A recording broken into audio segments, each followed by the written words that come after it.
Olá, boa tarde, mãezinhas. Como que vocês estão? Espero que vocês estejam bem. Hoje eu vim contar pra vocês a parte do nascimento da Isabela. Então, nos 3 últimos vídeos eu contei um pouco da minha gravidez, como que foi, os sintomas que eu senti devido à minha colestase gestacional, né?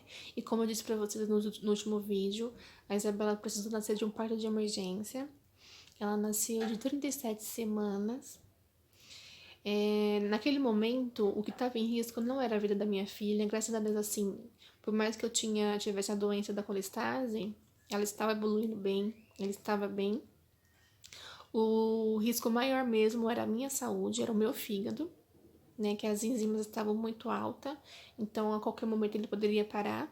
E aí sim, se a gente não tivesse feito a cirurgia de emergência, o parto de emergência, talvez nem eu e nem ela estaria aqui hoje. Na verdade, assim, eu estou hoje, né? Isabela, infelizmente, não está mais. Está com o nosso papai do céu. Mas eu vou contar pra vocês como que foi. Então, como eu disse, Isabela nasceu super bem. Ela nasceu pesando 3,190 kg, com 48 centímetros. Então, ela não precisou ir pra UTI. Ela foi sim pra neonatal, poder fazer os procedimentos normal, que faz um recém-nascido. Mas logo depois ela foi pro quarto e ficou comigo lá. Após o parto, eu precisei ficar ainda 4 dias no hospital, porque após o parto, os médicos tiveram que fazer o controle, né, das enzimas do meu fígado. Então, eu precisei continuar fazendo exame de sangue ainda, para ver como que estava. E graças a Deus, assim, após o parto, eu estava melhorando a cada dia, né? Eu precisei ainda ficar tomando a medicação do Orsacol, mesmo em casa. Mas assim, o médico me deu aí, após um parto, para me continuar a medicação até uns 5 meses, tomando a medicação. E assim eu segui. Então, após tudo isso, tivemos alta. Graças a Deus eu pude sair do hospital com a minha filha. E foi tudo bem. Ainda no hospital, as enfermeiras marcaram um pediatra para Isabela, né, aqui próximo da minha casa. Eu moro em São Bernardo. Então, a gente teve alta em uma semana. Na semana seguinte, a Isabela ia ter pediatra. E assim a gente foi pra consulta. Chegando na consulta, a médica examinou a Isa e tudo. E ela percebeu que a Isabela estava perdendo peso. Então, assim, Isabela, ela sempre mamou bem o peito. Então, como eu disse, a demanda era demanda livre. Nunca cheguei a controlar os horários da mamada dela. E assim eu passei pra médica. Então, devido a isso, o certo era ela ganhar peso, né? A Isabela não estava ganhando peso. Pelo contrário, ela estava perdendo peso.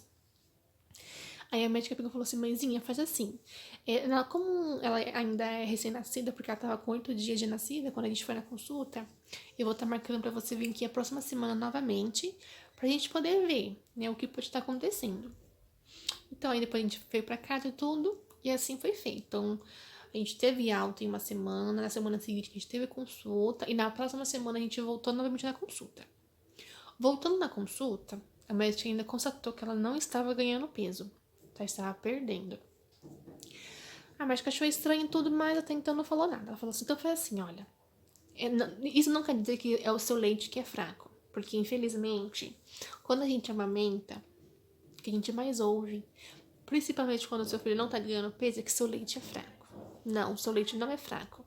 Se ele não está ganhando peso, é porque de fato pode estar acontecendo alguma coisa, mas não tem nada a ver com o seu leite, né? Às vezes a gente acaba escutando isso bastante. E realmente isso às vezes fica remoendo na nossa cabeça, porque ficou na minha. Eu ficava pensando, meu Deus, será que realmente o meu leite é fraco? Será que o meu leite realmente é aguado? Será que é isso que não está fazendo ela ganhar peso? Mas se você estiver passando por a mesma coisa, mãezinha, fique tranquila. O seu leite não é fraco. Pelo contrário, isso os médicos sempre falam. E o leite é vida. A criança precisa sim mamar no peito. Então você que é mãe e que amamenta, continue amamentando. Não troque o leite do seu seio por uma mamadeira. Amamente. Não tem coisa melhor na vida do que amamentar. Sem contar a ligação ali do pele a pele, o calor que você tem do seu filho naquela hora que ele está mamando, sabe? O olho no olho. Assim, é uma sensação maravilhosa. Maravilhosa mesmo. Enfim, a Isabela não estava ganhando peso. Aí a médica falou assim, então vamos fazer assim. A gente vai entrar com uma fórmula. Então antes de você dar a fórmula, você dá o seu seio pra ela. e depois você completa com a fórmula, porque assim ela não vai se apegar à mamadeira, né? Ela vai ter os dois, vai ter o peito e a mamadeira. Então você faz esse controle para ela não esquecer do seu peito. E assim eu fiz. E graças a Deus, realmente, seguindo desse jeitinho, então eu dava um pouquinho o peito e dava um pouquinho a fórmula. Ou senão, normalmente eu trocava. Então, às vezes, antes de eu dar o seio, então eu dava, sei lá, 20 ml de leite na mamadeira. E depois eu complementava com o meu peito. E assim, ela não ia estranhar a mudança. De fato, não estranhou mesmo. E aí depois a gente voltou no hospital, né, na pediatra. E aos poucos ela começou a ganhar peso. E aí aos poucos ela também começou a mudar a coloração da pele dela. Só que como eu sou morena e o meu marido é branco, todo mundo tava achando que ela tava ficando parecida comigo, né? E aí quando eu fui no hospital e tudo, a médica falou assim, mãezinha, né, na pediatra falou assim, mãezinha, eu acho que a Isabela está com icterícia. E a icterícia é normal, ainda mais como ela nasceu de 37 semanas antes do tempo, é normal o recém-nascido ter essa icterícia. Então faz assim, dá bastante banho de sol nela e tudo, porque, né, o sol das 9 horas de manhã é muito bom. Então todo dia de manhã você dá banho de sol nela, porque aos poucos ela vai voltando ao normal. Se caso ela não voltar ao normal, aí a gente vai estar optando pelo banho de luz. E assim eu fui fazendo. E a minha sogra me acompanhou em todas as consultas. E aí minha sogra falou assim, Alessandra, é bom também você dar chá de picão para ela. Então, assim, você pode estar dando chá de picão e banho de picão. Porque antigamente, as crianças que nasciam com essa icterícia, né, as mães, a gente dava banho de picão nas crianças e o chá, e resolvia. E assim eu comecei a fazer também. Então, eu dava todo dia de manhãzinha o banho de sol na Isabela, dava o chá de picão e o banho de picão. Só que não estava resolvendo. Não estava resolvendo. E ali começou a me bater uma angústia. E aí, na próxima semana seguinte, eu voltei na pediatra. E aí ela examinou e tudo, ela fez o teste do pezinho. No exame, o resultado do pezinho não deu nada, não diagnosticou nada. E aí a médica falou assim, não, vamos continuar tentando dar banho de sol nela. Vamos continuar fazendo esse mesmo procedimento que você está fazendo. Só que, gente, coração de mãe não se engana. Né? A gente até pode ser um pouco passiva quando é com a gente. Mas quando é com o nosso filho, a gente não é. E realmente, a gente não deve ser. Eu falei assim, doutora. Assim, a doutora é um amor de pessoa. Eu falei assim, doutora, eu acho melhor. Porque você não acha melhor pedir um exame de sangue? Ela falou assim, não tem necessidade de pedir um exame de sangue. Né? Porque ela está evoluindo bem, ela está bem. Eu falei assim, não, mas eu prefiro que você passe um exame de sangue. Aí ela falou assim, não, tá bom, eu vou te passar o exame de sangue, mas você vai ver que não vai dar nada. Enfim, mas ela pegou, passou o exame de sangue, a gente fez o exame, e aí ela falou assim, olha, qualquer horário que sair o resultado de exame, ou o dia, você pode estar me encaminhando por e-mail, né? Porque até esperar o resultado sair de exame, até a próxima consulta, vai demorar muito. Então, assim, quando o resultado sair, você pode já me encaminhar por e-mail. E assim eu fiz. Eu e meu esposo, a gente consultou o resultado, acho que ia sair. A gente fez o exame de sangue nela e ia sair 3 dias depois. E aí o resultado saiu, se não me engano, foi no domingo. E aí eu peguei, consultei pelo portal. E aí eu encaminhei os exames por e-mail da pediatra. Assim, quando ela recebeu o resultado do exame, ela já me ligou. Pronto, você podia me ligar. Meu coração gelou, não sabia o que pensar. E aí na hora ela falou assim, Alessandra, pega a sua filha e vai pro hospital agora. Porque o resultado do exame dela de fígado deu muito alto mesmo. Então isso não é normal, não é comum. Então alguma coisa tá acontecendo. Então pega ela e vai pro hospital agora, né? E assim fez eu e meu esposo. A gente saiu daqui rasgando e fomos direto pro hospital. Chegando no hospital, gente, olha, é complicado, viu? Você pagar um convênio, acho que assim, independente, convênio de hospital público, o que realmente implica ali são os médicos que ocupam a cadeira. Isso que é a nossa realidade. O problema não está se é hospital público ou se é hospital particular. O problema em si é o médico que ocupa a cadeira. Chegando lá, Eu expliquei tudo pra ele, né? Levei o resultado de exame. Ele simplesmente pegou o exame da Isabela, olhou no celular, porque também tudo, eu não sei o que eles tanto olham no celular. Pegou o celular e falou assim: mãezinha, realmente tá alto. Mas não é um caso grave, não é um caso de se agravar. Você pode voltar pra casa e continuar dando banho de sol nela. Eu falei assim: não, doutor, você não tá entendendo. Isabela passou na pediatra, eu tive isso na minha gravidez. Expliquei o caso completo pra ele comigo. E expliquei também que a pediatra falou que era algo urgente, sim, era algo grave. Porque se não fosse grave, ela não ia estar pedindo pra mim estar saindo de noite aqui no domingo pra estar passando no hospital. Ele: não, pode ficar tranquila, pode voltar pra casa com a sua filha e continuar a fazer esse mesmo procedimento, dando banho de sol. Voltei pra casa e tudo, falei com a doutora. Ela me deu um suporte maravilhoso. E aí ela falou assim: então faz assim, ó, quando ela também, além do hospital particular, ela também trabalhava na UPA, né, no hospital público. Ela falou assim: olha, tal dia você está atendendo na UPA, você vai lá com a Isabela. Foi no dia seguinte, segunda-feira. E assim eu fiz. Fui lá com ela, com a Isabela. Ela nos atendeu, ela mesma pediu novos exames, a gente fez novos exames, né, pela UPA. E os resultados veio novamente alto. E ela falou assim: olha, realmente você tem que voltar no hospital onde você teve ela, porque eles já acompanham a sua gravidez, então lá eles já vão saber o que fazer. E aí ela fez uma carta de próprio punho pra mim estar levando nesse hospital, que é o Hospital da Luz. Aí quando foi no dia seguinte, eu e meu esposo, a gente foi lá no Hospital da Luz. Não, mentira, desculpa. Não foi no dia seguinte, no mesmo dia. Então, assim, o meu esposo chegou do trabalho. E aí ele chegou do trabalho, a gente pegou e foi lá, no hospital. No Hospital da Luz.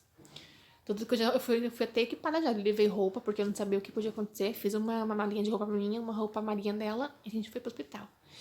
Chegando lá, levamos um chá de cadeira, que era plantonista e tudo. E mais uma vez, eu digo e repito, o que nos prejudica no hospital é o médico que ocupa a cadeira. Chegando lá, o médico olhou os exames e tudo, viu a cartinha que a pediatra tinha feito.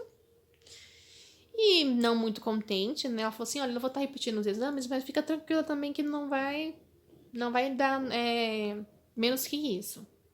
E eu aconselho você a continuar fazendo o mesmo procedimento. Eu falei assim: não vou continuar fazendo o mesmo procedimento. A senhora pode sim fazer os novos exames. E eu vou estar aguardando aqui o resultado. E o bom é que já ia ter a troca de plantão, né?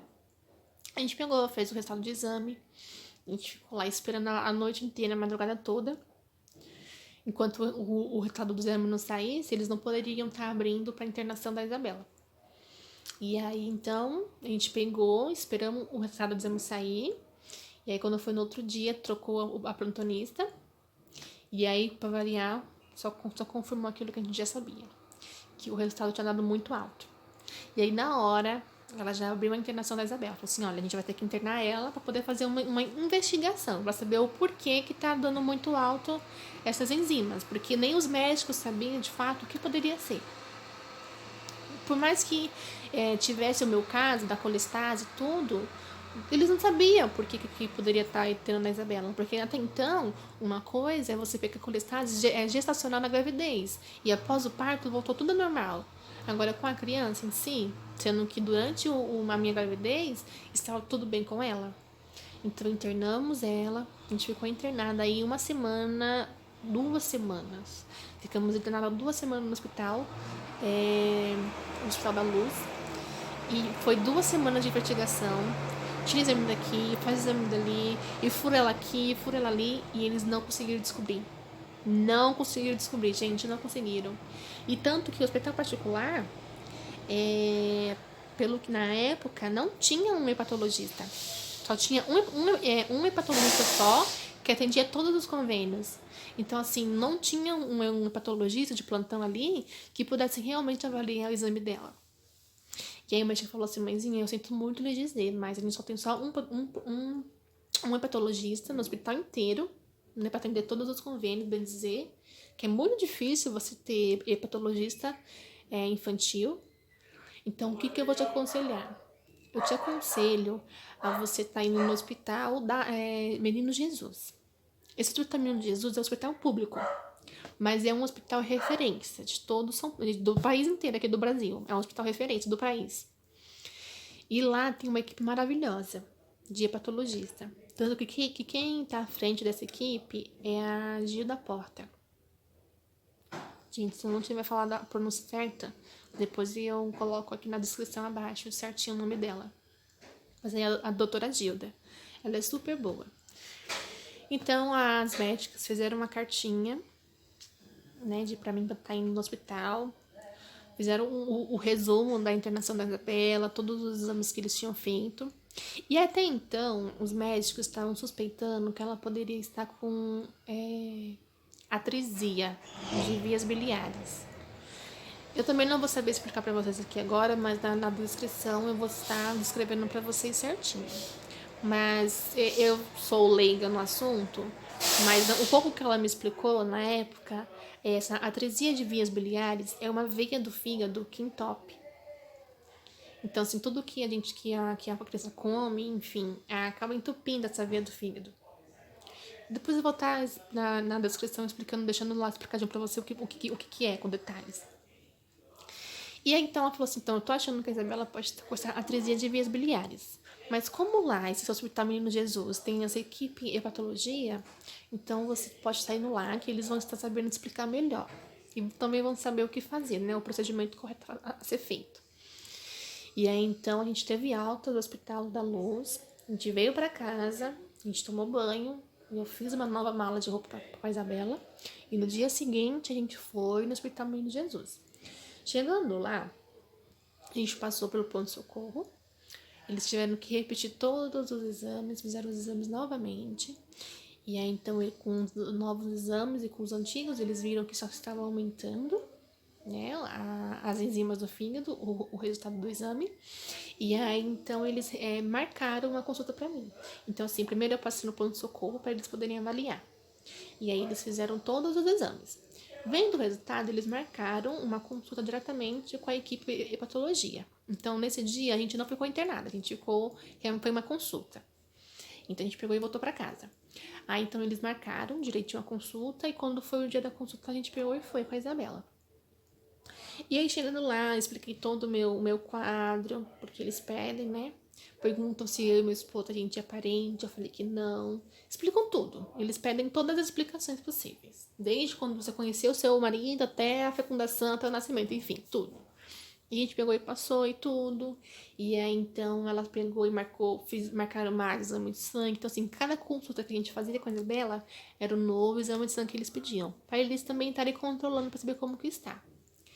E aí, então, com isso, eles realmente também pensaram que fosse atresia de vias biliares. E aí, esse Hospital Menino Jesus, eles têm um convênio com o Hospital Sírio-Libanês. Então, tem alguns exames detalhados que são caros, que o Sírio-Libanês, ele cobre. Então, alguns exames também eu precisei fazer lá no Sírio-Libanês. Então, tanto exame de sangue, exame de imagem, todo tipo de exame possíveis.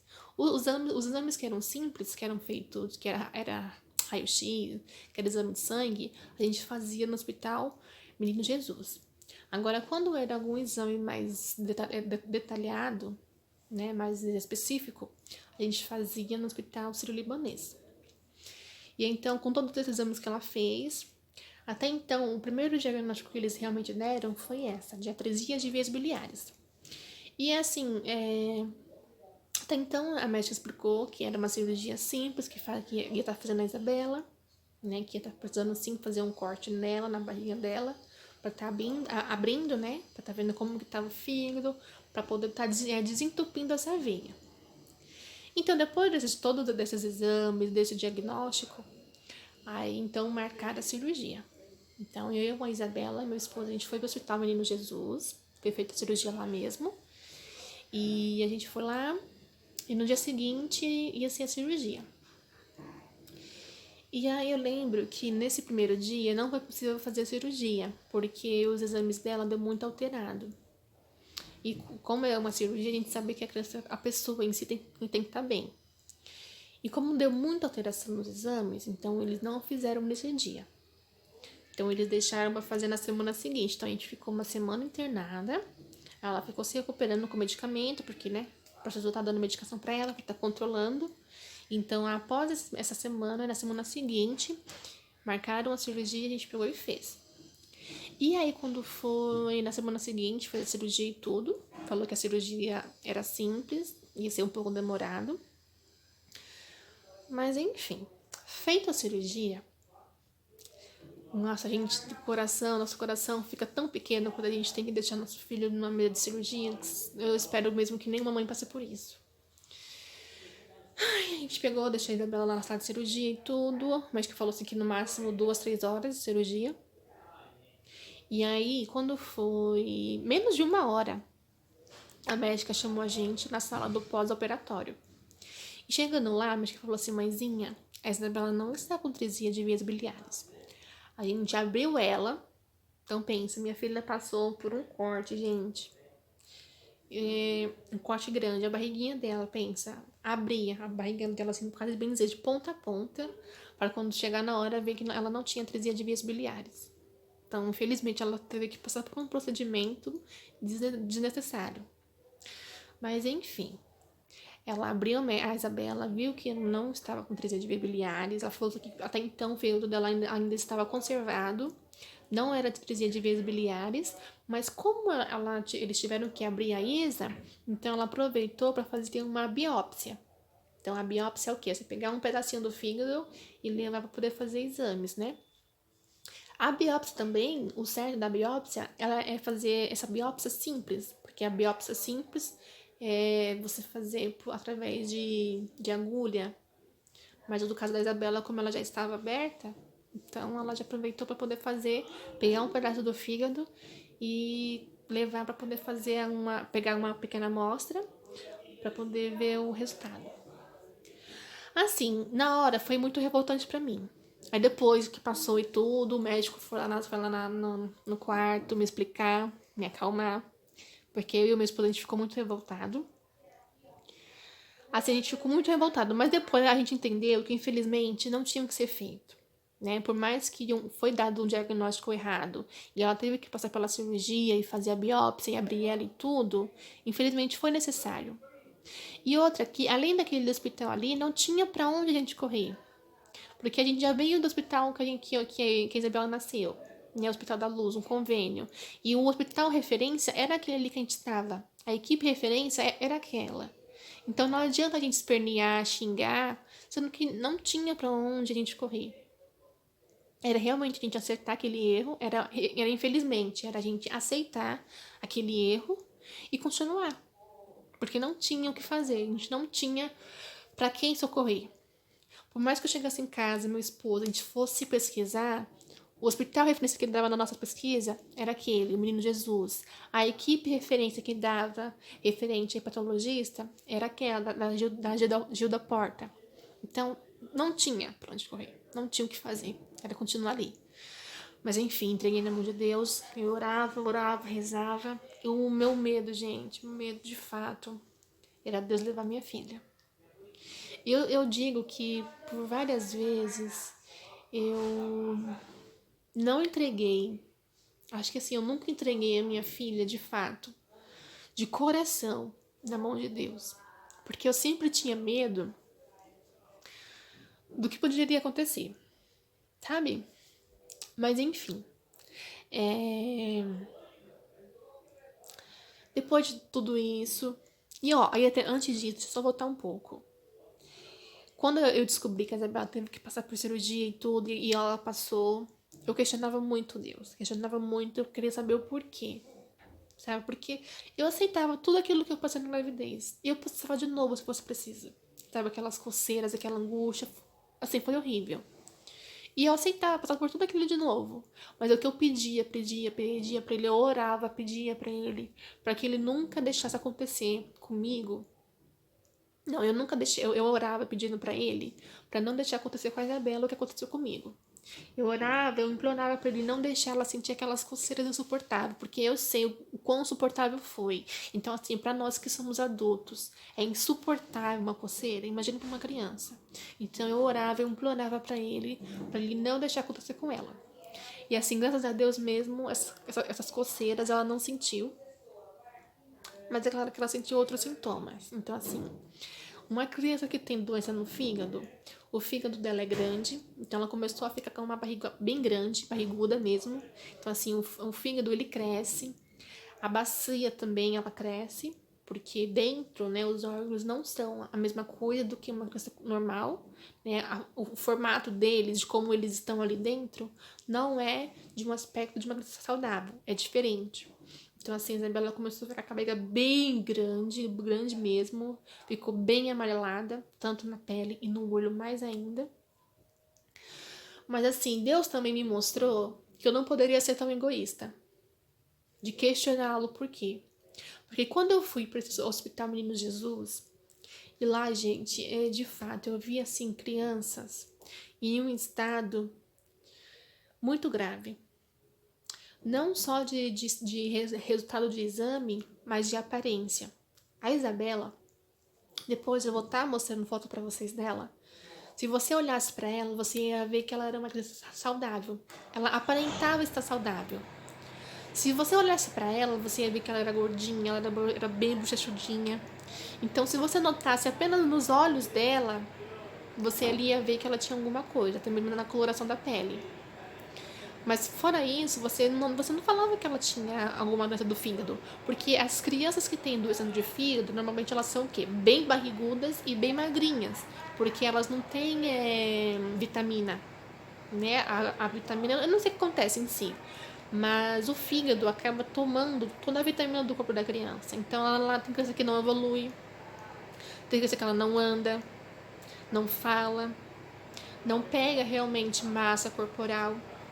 E a Isabela, graças a Deus, ela estava evoluindo, sabe? Eu tinha uma linha, na época eu falava muito que a Isabela, ela era uma caixinha de surpresas. Porque por fora ela estava linda, sabe? Estava super bem. Mas por dentro não estava bem. A gente não sabia de fato o que estava acontecendo por dentro. E aí quando eu cheguei no Hospital Menino Jesus e vi aquelas crianças, sabe, assim, realmente no estado que Deus falou assim, você não pode ser egoísta de reclamar que a sua filha está doente, porque olha como a sua filha tá, olha como essas crianças estão. Tinha criança lá que morava no hospital. Esse hospital ele é tão referência que tinha mães que elas vinham de outro estado. O que eu mais conheci lá naquele hospital foi mães de outros estados, Pernambuco, Paraná, Alagoas, todos os estados do país possível tinha família lá. Então pensa, eu conheci uma mãe em uma das internações da Isabela. Eu não vou entrar muito, gente, em detalhes referente a internações da Isa. Porque, assim, é algo que eu não quero lembrar. Sabe? Que se eu for realmente lembrar, eu vou chorar aqui. Eu não quero chorar. E são lembranças que eu não quero ficar resgatando. Então, assim, nesse vídeo, eu vou apenas fazer um resumo de como que foi essa trajetória da Isabela. Eu não vou entrar em detalhes. Não vou mesmo. Espero que vocês entendam. Porque é uma dor. É uma lembrança que dói. E eu não quero. Mas, enfim. Em uma das internações da Isabela, eu conheci o Ítalo. E a mãe dele, a Gleice. Eles eram de Alagoas, eu não lembro de onde que eles eram. Mas ela era a mãe de duas filhas. Então pensa, ela teve que deixar as duas filhas dela lá na cidade dela, com a família, com o esposo, e veio para cá para São Paulo sozinha com o Ítalo. E assim, o bom também desse Hospital Menino Jesus é que eles têm bastante ONGs, têm bastante casa de apoio que recebem essas mães, né? Então, nesses momentos que eu vi esse tipo de história, é como se realmente Deus falasse comigo, Alessandra, você não pode ser egoísta, porque olha como a sua filha tá, olha como essas crianças estão, olha onde você mora, olha onde essas pessoas, essas famílias moram. Então, assim, elas saem da cidade natal delas, de Alagoas, Minas, Pernambuco, saem da cidade delas para poder vir para cá, ficar numa ONG até o tratamento da criança. Então, assim, nesses momentos, eu apenas agradeci a Deus, sabe? Agradeci a Deus, pedir perdão pelos meus questionamentos. Porque eu sou humana, gente. A gente que é mãe, a gente é humana, a gente erra. A gente é sim egoísta. Por mais que a gente fale assim que a gente não pode ser egoísta, a gente acaba sendo, porque a gente quer o melhor pro nosso filho. Então, assim, eu sou egoísta por querer o melhor pra minha filha? Eu sou. Eu sou egoísta por querer ela aqui comigo agora? Eu sou. Porque a gente é mãe acima de tudo. Então, assim, nesses momentos que era como se a minha ficha caísse e, e Deus falasse assim pra mim: você não pode ser egoísta a esse ponto de me questionar, de se revoltar. E a Isabela me passava uma leveza, gente. Olha, cada consulta, cada exame que ela fazia, a cada consulta, a cada exame, ela saía com um sorriso no rosto. E isso me tranquilizava, sabe? Acho que o que me coloca de pé realmente hoje, o que. Peraí. Bom, o que me coloca de pé de fato hoje, o que me faz seguir em frente, é lembrar de como que a Isabela era. De me lembrar de como que ela ficava sempre após as internações, após exames de sangue. Então, assim, ela saía com um sorriso no rosto que tranquilizava meu coração na hora, sabe? E como eu disse, ela faleceu após um mês depois do aniversário dela. Então, ela viveu 1 ano e 1 mês. Nesse 1 ano e 1 mês de fato, foram várias internações, vários exames de sangue. Então, assim, eu digo e afirmo, minha filha foi uma guerreira mesmo, sabe? Quem me dera eu ter passado tudo aquilo no lugar dela, quem me dera mesmo. Deus sabe o que faz, né?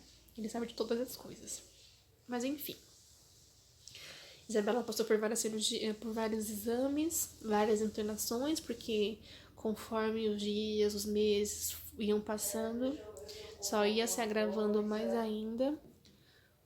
E como eu disse, foram vários exames, várias consultas, várias internações, tanto que em uma dessas internações foi quando a gente conheceu o Ítalo e a Gleice, né? Um amor de criança, um amor de mãe. E nesse momento é tão bom você encontrar alguém assim que você possa ter uma troca, sabe? De você poder dividir as suas angústias, dividir os seus medos. E com a Gleice e com o Ítalo foi realmente isso. A Gleice, o Ítalo, a Teresa, o Davi. Então, assim, nessas internações eu conheci várias mães, conheci várias histórias. E eu digo e afirmo, em cada história, em cada mãe que eu conheci, em cada família que eu conhecia, Deus só me mostrava que eu não poderia ser egoísta. Não poderia mesmo. Enfim, cada consulta, até então, depois de várias consultas, isso foi o quê? Isabela começou a passar em consulta a partir de 2 meses de vida. Então, de 2 meses de vida até 1 ano e 1 mês, foi de fato 1 ano de hospital, 1 ano de exame, 1 ano de internação. E entre essas consultas, isso Isabela ia fazer 1 ano. Quando foi em dezembro, acho que na primeira semana de dezembro de 2018, a gente descobriu que a Isabela ia ter que fazer 18. Desculpa, de 2017. Isso, 2017, também em dezembro. Na primeira semana de dezembro de 2017, a gente descobriu que a Isabela ia ter que fazer um transplante. Por quê? Entre esses exames que ela fez, a doutora pediu para estar fazendo um exame genético. Porque, como eu disse, no começo do exame, das consultas, eles perguntavam se eu e meu esposo, se a gente era parente. Eram primos. A gente não somos primos. Não somos de primeiro, não somos. E aí ela pegou e falou assim: mãezinha, nesse exame genético que a gente pediu, foi constatado que a Isabela tem PFIC2. Eu não vou saber explicar para vocês o que significa essa sigla, né, que eles falam, PFIC2. Mas ela me explicou na hora que era uma doença genética. Então, é uma doença genética que normalmente dá de quando o casal é parente. E eu e meu marido, a gente não é parente. E eu também nunca tive diagnóstico da minha família. E ele é a mesma coisa. Eu tive, sim, colestase gestacional. Então, nesse momento, eu falei pra doutora, será que foi eu que passei o vírus pra ela? Ela falou assim, não, isso é uma doença genética. Por ser uma doença genética, a gente não sabe se é sua, se é do seu esposo, porque como vocês estão alegando que vocês não são parentes, então a gente não sabe, né, o que pode ter acontecido. Então, como a Isabela tem essa doença genética, no estado dela tem que fazer o quê? Tem que fazer um transplante. E aí a doutora falou que ela precisava fazer um transplante de fígado. E quando a gente recebeu essa notícia, mais uma vez o nosso mundo cai. Porque assim, aí ela teve que entrar na fila de espera, porque assim, ó, o sangue da Isabela é O positivo. O meu sangue também é O positivo. O do meu marido, se eu não me engano, ou é A negativo ou é positivo, eu não me lembro. Mas aí, quando é negócio de transplante, você só pode doar e receber a doação se for igual ao seu tipo sanguíneo. Então, a tipagem sanguínea tem que ser igual. E como eu tive a colestase, eu não poderia ser a doadora. Porque, pela lógica, se eu fosse a doadora, ótimo. Mas como eu tive a doença, eu não poderia estar fazendo a doação do fígado para minha filha. E como meu marido, a tipagem sanguínea dele é outra, automaticamente também ele não poderia. E aí, então, a Isabela ia ter que estar entrando na fila de espera. E a gente sabe que a fila de espera é imensa. E você pensa... o tanto de seres humanos, bilhões de seres humanos que tem no mundo inteiro. E a doutora falou assim que a fila era grande, é muito grande, não tenho nem noção qual que é de fato a porcentagem de pessoas, de crianças que estão na fila esperando por um transplante. Mas enfim, Deus mais uma vez agiu na nossa vida e colocou anjos. Acho que assim, a partir do momento que a gente teve a Isabela, a gente ficou sabendo do diagnóstico dela, ele sempre nos rodeou de anjos, sempre colocou pessoas certas na nossa vida, sabe? Aquelas pessoas que estão com você no momento certo, na hora certa. Mas aí quando a gente ficou sabendo que tem que fazer o transplante, a gente não sabia o que fazer. Não sabia mesmo o que fazer. E aí na hora eu mandei mensagem pra minha família, o Binho mandou mensagem pra família dele, pra gente poder ver quem era que poderia ter a mesma tipagem sanguínea que a Isabela. E quando você vai fazer quando você vai ser o doador, tem muitas regalias. Você não pode ser fumante, você não pode ter pressão alta, você tem que realmente ser saudável. E na nossa família, tanto na minha família e na dele, não tinha pessoa 100% saudável. E um exemplo, se você tem uma tia, uma prima que tem a mesma tipagem sanguínea e que são saudáveis, mas que são um pouco acima do peso, alguma outra coisa assim, elas têm que passar, por uma dieta saudável para poder perder peso. Então a pessoa que está acima do peso, ela tem que passar por um procedimento, né, por um treino, academia, alimentação, vai de 1 mês a 2 meses para que ela consiga perder o peso ideal. E a pessoa que vai fazer também a doação, ela passa por diversos mesmo, muitos exames, que é o correto, né? E aí na hora, minha família, infelizmente, não tinha. Então, assim, é claro que as minhas primas fizeram um exame de sangue, a minha tia. A única que era realmente, que tinha a mesma tipagem de sangue que a minha filha, era a minha tia, que era O positivo. Porém, ela era acima do peso, ela tinha pressão alta, então não podia nem sequer fazer o teste. Da família do Binho, os primos dele também fizeram um exame de sangue, porque muitas às vezes não sabem qual é o seu tipo sanguíneo, então eles precisaram fazer exame de sangue para poder saber qual era a tipagem sanguínea. Infelizmente, era A, porque pela lógica, como ele era A, família dele também iria ser. E foi o que aconteceu. E nesse momento veio um desespero, porque se ninguém era compatível, o que poderia fazer? E como eu disse mais uma vez, Deus agiu na nossa vida. O meu irmão mais velho comentou com uma colega dele referente ao meu caso da Isabela. E ele falou que ela ia precisar fazer transplante.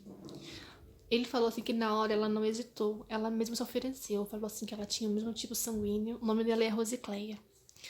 Ela falou assim que ela tinha o mesmo tipo sanguíneo e que ela ia fazer, se eu quisesse, ela ia fazer o transplante.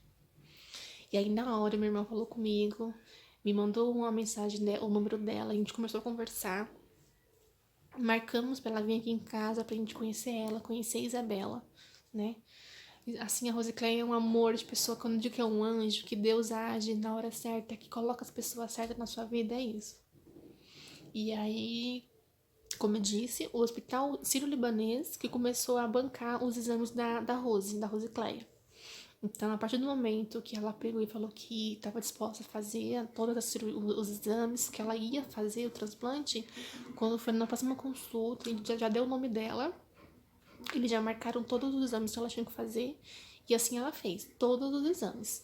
Se eu não me engano, a Rose ficou, acho que quase 3 meses em preparo. E aí, quando foi no último exame, que é claro, a gente fica super ansioso. E assim, no decorrer desses meses, Isabela continuou passando por consulta e internações e exames. E eu comecei a conhecer crianças pós o transplante. E eu notei, eu vi assim, a diferença é muito grande de uma criança doente, com fígado doente, que não está evoluindo, que não está andando, que não está pegando peso, para uma criança depois que faz o transplante. É como se realmente Deus devolvesse a vida para elas. Era outra criança. Eles mudam muito, muito mesmo. E após eu ter conhecido crianças que fez o transplante, eu ficava mais ansiosa ainda para que esse dia chegasse logo. E aí, então, quando foi no último exame da Rose, deu uma alteração, não foi grave, no exame dela, que infelizmente ela não podia ser a doadora. Então, assim, ela ficou quase 3 meses em preparo, e no último exames que ela teve que fazer desses quase 3 meses, foi diagnosticado que ela não poderia ser a doadora. Nessa mesma hora, quando ela veio falar com a gente, ela veio com o coração na mão. Ela não sabia nem como falar. Infelizmente, ela não poderia ser a doadora que ela queria muito. Mas enfim, eu não tinha muito o que fazer. Ela chorou, eu chorei, minha esposa chorou. E a gente, assim, agradeceu muito ela por ela ter tido essa humildade, essa bondade de chegar na gente e de oferecer, sabe? Eu acho que eu tenho certeza que o lugar dela lá no céu tá garantido já, por ela ter tido essa iniciativa. E aí, na hora também, o meu esposo comentou com os colegas dele no trabalho, porque lá no trabalho dele, os colegas dele falaram, olha, se caso não der certo, né, o meu sangue é O positivo, é O negativo, então a gente também estamos aqui. E entre esses colegas foi o Vitor, outro anjo, que o sangue dele, a tipagem dele era O negativo. Então, assim, quem é O negativo, o sangue dele é universal, né? Ele pode estar doando para qualquer tipagem sanguínea. Isabela era O positivo e ele era O negativo. Então, ele poderia sim fazer o transplante para Isabela. Aí, então, começamos novamente uma nova etapa de coleta de exames no Vitor. Então, assim, todos os procedimentos que a Rose passou, o Vitor também passou. Todos. Então, ele fez todos os exames dela. E o Vitor até que foi mais rápido. Eu lembro que a Rose ficou quase 3 meses fazendo os exames. O Vitor, acho que uns 2 meses. Acho que não chegou nem 2 meses para ele fazendo todos os exames. Aí, ele fez todos os exames e tudo. E aí, então, graças a Deus, os exames deles estavam tudo ok, tudo certo. E aí marcaram para fazer o transplante da Isa. Então, assim, entre essas consultas, a médica já autorizou. Falou assim, olha, então, a Isabela está bem, né, na medida do possível para fazer o transplante, e o restante do bebê também estão todos bem. Então, você, nesse período de que ela vai estar fazendo o transplante, a gente já vai estar marcando, ela não pode pegar nenhum resfriado, não pode estar doente, ela tem que estar bem, porque não pode. E assim, graças a Deus, ela ficou bem, não teve nada. E aí o hospital, como eu disse, o transplante é feito lá no Hospital Sírio-Libanês. Então a gente pegou, logo depois de uma consulta que a Isabela teve, ela fez mais um exame para saber como que ela estava. E o exame deu estável. E a gente foi encaminhado para o Sírio-Libanês. Tanto eu, a Isabela, meu esposo e o Victor. Chegando lá, a gente abriu a nossa internação e tudo, a Isabela estava bem. E quando a cirurgia estava marcada pro dia seguinte, às 5 horas da manhã. Então a gente ficou bem, a Isabela ficou bem, tudo. Gente, eu digo que hoje eu entendo o porquê que a Isabela teve aquela febre. Na hora eu não entendi. Eu falei assim, meu Deus, como é que pode? Porque ela teve febre. Olha, a gente entra pra sala de cirurgia às 5 horas da manhã. 4 e pouco da manhã, 4 e meia da manhã, a Isabela teve febre. De 37, um estado febril. Mesmo febril não pode fazer transplante. E aí eu falei assim, meu Deus, eu não acredito. Porque, bem dizer, na cara do gol, ali, Isabela teve febre. Aí teve que fazer o quê? Teve que desmarcar o transplante, a cirurgia. E eu perguntando, questionando Deus por que ela teve febre agora, que não sei o que não sei o que. Mas enfim. Aí a gente voltou pra casa, no dia seguinte a gente teve alta. Porque com febril, com febre, ela não pode fazer o transplante. Então ela teve febre, ela foi medicada e tudo. No dia seguinte, a Isabela tava bem. Você acredita? A Isabela não teve febre nenhuma, não teve reação nenhuma. Mas mesmo assim, como já foi desmarcado, não podia desmarcar em um dia e já marcar no outro. Então a gente teve alta, voltamos pra casa e depois a gente teve, na semana seguinte, a gente teve alta lá no Menino Jesus. Teve consulta no Menino Jesus. Chegando lá, a Isabela fez os exames e tudo, e eles queriam ver o porquê daquela febre que ela teve na semana anterior. E aí, como eu disse, a barriga da Isabela é grande. Qualquer criança que tenha um problema de fígado, a barriga deles são grande. E eles vão, além do fígado ser grande, o baço ser grande, muitas barriguinhas deles vão criando líquido. E aí então os médicos estavam com medo daquele líquido estar infeccionando. E aí, então fizeram um exame horrível na Isabela, que teve que tirar um líquido da barriga dela. Acho que foi um dos piores exames que eu já tive que fazer com a Isabela. E aí ela fez esse exame tudo, esperamos o resultado do exame e deu uma pequena infecção. Então a gente ficou internado no Hospital Menino Jesus. Então a gente ficou 2 semanas internado lá. E então 2 semanas internada. Aí a gente teve alta depois disso. Voltamos pra casa. Na semana seguinte, eles marcaram novamente uma consulta. Porque assim, ó, sempre quando você tem uma internação no Hospital Menino Jesus, você fica internado e tudo. Quando você ganha alta, na semana seguinte, eles já marcam uma consulta pra saber como que você tá. Aí você leva todos os exames e o resumo de alta que eles te dão. Aí na semana seguinte, a gente voltou no hospital pra consulta pra eles poderem verificar como que ela tava.